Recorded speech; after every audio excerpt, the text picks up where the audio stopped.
European leaders will meet in Paris today for a crisis summit on Ukraine. It's in response to President Trump's plan to negotiate an end to the war directly with Russia. News that Europe and Ukraine would be excluded from talks this week in Saudi Arabia has been met with anger and disbelief. Joe Inwood reports. The question is increasingly being asked. If there is to be peace in Ukraine, what price must be paid? The common position has always been this, as expressed by Alexander in Kyiv. I would like us to get back all our territories, he says. But is it possible? I can't say at this stage. I have faith and hope in it. I think everyone wants this to happen. The last few days at the Munich Security Conference have shattered that belief. First, the new US Defense Secretary said Ukraine would have to give up territory and its ambitions to join NATO. The reality of Ukraine membership in NATO as a part of a negotiated settlement, unlikely. Then it was announced that President Trump had a 90-minute phone conversation with President Putin before speaking to his Ukrainian ally. I had good conversation with the President Trump. We had some phone calls, and he had phone call with Putin, and he said to me, I think that that he wants to stop the war. I said to him that he is a liar. And then the news that talks would be held in Saudi Arabia to find a way to end the war. This was the response of the US Special Envoy when asked if Europe, which has provided more support for Ukraine than the States, should be at the table. Can you assure this audience that Ukrainians will be at the table and Europeans will be at the table? The answer to that last question, just as you framed it, the answer is no. The answer to the earlier part of that question is yes, of course the Ukrainians are going to be at the table. It's put Europe in a difficult position, which risks it being excluded from the key decisions. That will undoubtedly be under discussion at the emergency summit in Paris, convened by President Macron to work out a common position. Now part of that, Sir Keir Starmer writing in The Telegraph that the UK is ready and willing to contribute to security guarantees to Ukraine by putting our own troops on the ground if necessary. I do not take that lightly, he says, but any role in helping to guarantee Ukraine's security is helping to guarantee the security of our continent and the security of this country. President Zelensky has now arrived in the UAE, which has offered to eventually host peace talks. The key question for the coming days, who should be at that table? Joe Inwood, BBC News. Our Europe editor Katja Adler is in Paris. She told us more about what's at stake at the European leaders' meeting. Leaders coming here to Paris see it as a very small window of opportunity to send a clear message to Donald Trump that they are united and indispensable as a voice on Ukraine. And they hope to do that by getting the ball rolling on two major issues demanded by Donald Trump. Number one, that Europe spends more on its own defense. And number two, that Europe sends troops to Ukraine in the case of an eventual ceasefire. Of course, Sir Keir Starmer isn't the only leader coming to Paris who has economic concerns at home. But it's not about the fine print today. It's not about the ifs and buts. It's about getting that united front and a strong voice and message to Donald Trump to say, we've heard you. We're taking action. Now sit us at that negotiating table to help decide Ukraine's future.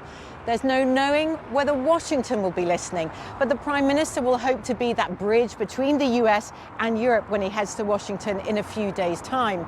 And Europe doesn't really have anything to lose, because if the US is eventually going to turn its back on Ukraine and on Europe in terms of security more broadly, then they're going to have to up their defense game in any case. A very big focus at the meeting will be the idea of those troops in Ukraine. It's a fraught question because how many troops will Europe have to send? The UK will be expected to send a big contingent. For how long? Under whose command will they be? And what will be their mission statement? For example, if Russia breaks the terms of a ceasefire agreement, would those troops be at war with Russia? And where would the US be? Would they have their backs? So lots of questions. And this meeting in Paris is just step one.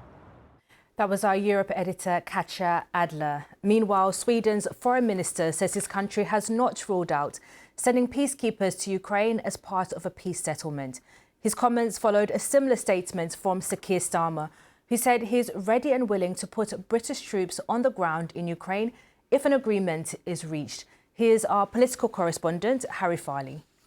It's a significant statement. It's the first time the Prime Minister has expressed publicly a willingness to send British troops to Ukraine. He says, he writes in today's Daily Telegraph newspaper, "I do not say that lightly. I feel very deeply the responsibility that comes with potentially putting British servicemen and women in harm's way." But he argues that any role in helping to guarantee Ukraine's security is helping to guarantee the security of Europe and the security of this country, he writes. There were questions for how this would work. We heard from a former NATO Secretary General at the end of last week saying that any force to guarantee a peace deal would need to be around 100,000, and there's certainly no way that the UK military could maintain such a force in its current size. So presumably this would be with a coalition of other European countries. All questions to be discussed and addressed by European leaders who are meeting today in Paris for an emergency summit, and it comes after the statements from the White House and US officials over the last few days indicating that the US focus is now not on European security and that European countries must step up to guarantee their own security. Our Paris correspondent Andrew Harding is following the European leaders' meeting. So what do you know about what's on the agenda? We don't. The French are sort of playing things down at the moment. They're saying this is not a formal summit, it's an informal meeting of concerned European leaders from NATO, from the European Union, and from France, Britain, Germany, Poland, and other countries. There is no formal agenda. There will be no communique at the end. But clearly there is deep concern here, not just about long-term issues regarding increasing spending on defence budgets and also better integrating Europe's armaments industry, but focusing right now on what's going on between Washington and Moscow and making sure that Europe is at that table if peace negotiations, serious negotiations, do go ahead. Not just Europe, but Ukraine itself. You heard there Harry talking about Sir Keir Starmer's potential commitment of troops to any future peacekeeping force. Well, the French have already, a year ago, Emmanuel Macron was talking about committing French troops. That caused some consternation. Other countries here, like Germany, are really far off that sort of commitment. Poland may be more interested, and I think Keir Starmer hoping to act as a sort of catalyst to nudge more European countries towards making that kind of commitment quickly, partly in order to remind Donald Trump that Europe is at the table. It has a big stake. It is the major contributor of arms and humanitarian support to Ukraine already, and it cannot and should not be sidelined.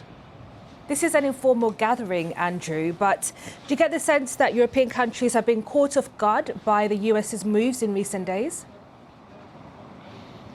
I think they've been caught off guard, shocked and angered by the speed and the ferocity of some of the American comments. And they now need to sort of pick through the last week and work out what is rhetoric, what is comments designed for an American audience, and what was said more privately to European leaders that they can hopefully take more seriously, and that, as they've sometimes put it, America is still talking perhaps behind the scenes about Europe being a serious ally, a serious partner. But clearly they've been rattled here by the vehemence of comments, particularly by the Vice President of the United States, who's really questioned European democracy and questioned the relationship, the whole nature of the future relationship between America and Europe.